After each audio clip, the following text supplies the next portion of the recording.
For 20 years, Bloomingdale's announced that it's going to close its store at the San Francisco Center in late spring.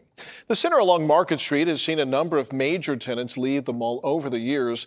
Kira St. Cyr reports. Hello, ladies and gentlemen. I hope you're all having a great and wonderful day. Well, what we have here is another collapse for San Francisco. Another store closing, another one leaving, and another big giant hole in the San Francisco heart. Because obviously, when stores close, there's only a couple of reasons why this would be happening.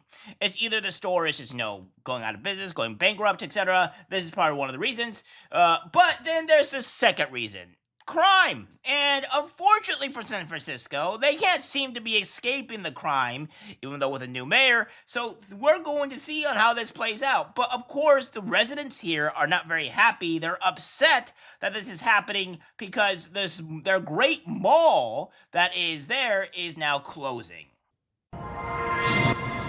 Boarded up windows and vacant storefronts in San Francisco's largest shopping district give Jessica Lobato an eerie feeling. It's like a ghost town. There's hardly any stores open. She says news of Bloomingdale's plans to close is a nail in the coffin for a fashion district Lobato loves. It's really upsetting because, this is the only nice shopping center that we have in the city. Bloomingdale's is the latest major retailer to announce plans to vacate the struggling San Francisco center. It follows departures from Nordstrom Rack, Michael Kors, and Cinemark. Tutankhamun Ikemba, a regular Bloomingdale's customer, sees the vacancy as further evidence of the city's decline. This is all Bloomingdale that I have on. All this wonderful stuff in Saks Fifth Avenue. So, where am I going to find that wonderful stuff now? It's a mess. Now, as you can see here, these residents, San Francisco residents, are not very happy that the store is closing, or rather the mall is closing. And as you can see here, is like they're saying, oh, this is only wonderful stuff. This is the only nice stuff that we have here in San Francisco.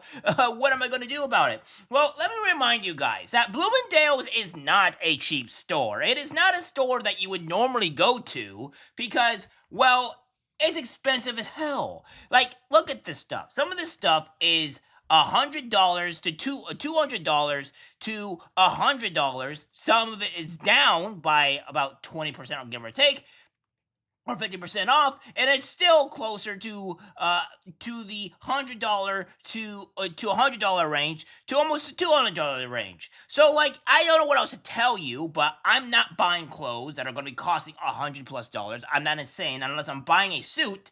So you can see here that obviously these are just not normal clothes that people are wearing here. These are very expensive rich people clothes, which, you could go to any other store and find, clothes very similar to this and, still be just as nice. But of course, that doesn't register with these people. But this is what happens. This crime is going rampant. The crime is crazy in San Francisco, and it's just not ceasing to exist. It's ceasing to stop anytime soon.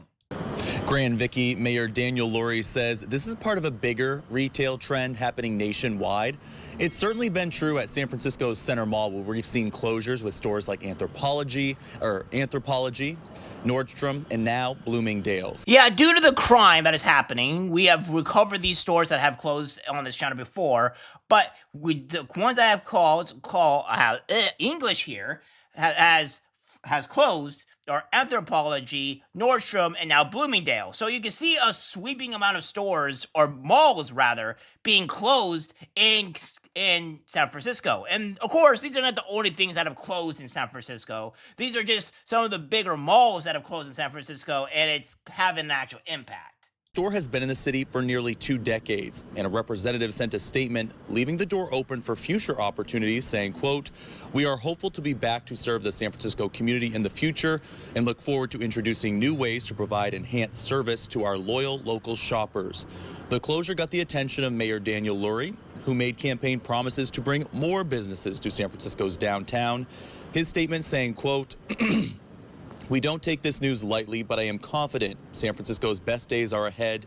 There are massive changes happening across the country in retail, and we know there's a lot of work to do in our city.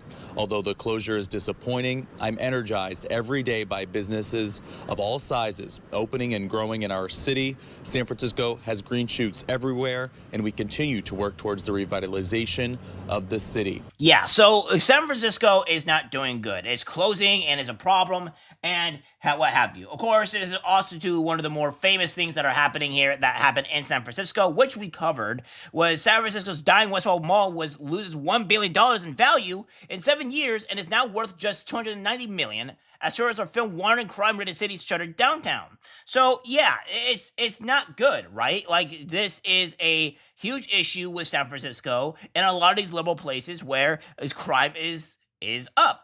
And let's go back to those people real quick. These two people right here. Now they're saying like, "Oh, it's a problem. It's a mess. It's the only place that's going down." Well, you have yourselves to blame. I'm sorry. We can't just be saying like, "Well, look at the crime. Look what's been going on. Look who we've been voting for," and then vote for somebody different. Now this time around, it looks like they have voted somebody different, and we'll see on where that goes. And of course, Prop 47 has been defeated. It has been destroyed in California, so it's no longer really here. But it doesn't seem like there was enough time for it to take effect to save any of these stores, and we'll see on how everything goes for the moment forward. Now, for the leftists are like, "See, you still got that new law, and it still didn't solve any problems." Like, listen.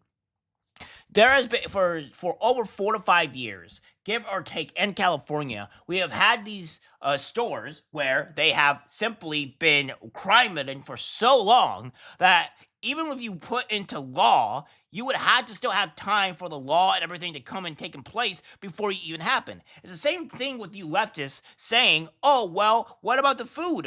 You said like when Trump got into office, food was going to go down or whatever, and it still didn't happen." It's like, well, you morons, it takes time. It's like you guys want things for immediate relief when it's not going to happen. You got to wait, got to give it a few months, got to give it time before it takes an effect. And unfortunately, the law has, I think, just very, very recently finally actually come into actual effect. So you can't do anything yet. So therefore, once it's finally come into effect, you can start doing these things. But it wasn't in place in time for it to save these stores, to remove all this crime and what have you. So therefore, we'll see on how this goes and how San Francisco fixes itself and revitalizes itself over the coming months, and we'll be covering and see where it's going. But as of right now, crime is a big issue in San Francisco. Crime has destroyed a lot of these stores. It's made the place pretty much vacant and ghost town-like, as they said here before. And when people are traveling to San Francisco, you can see where it's just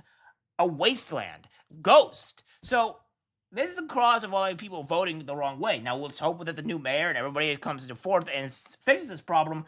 But only time will tell. All right, guys, that's it for the video. Like, subscribe, share. As always, take care, my friends.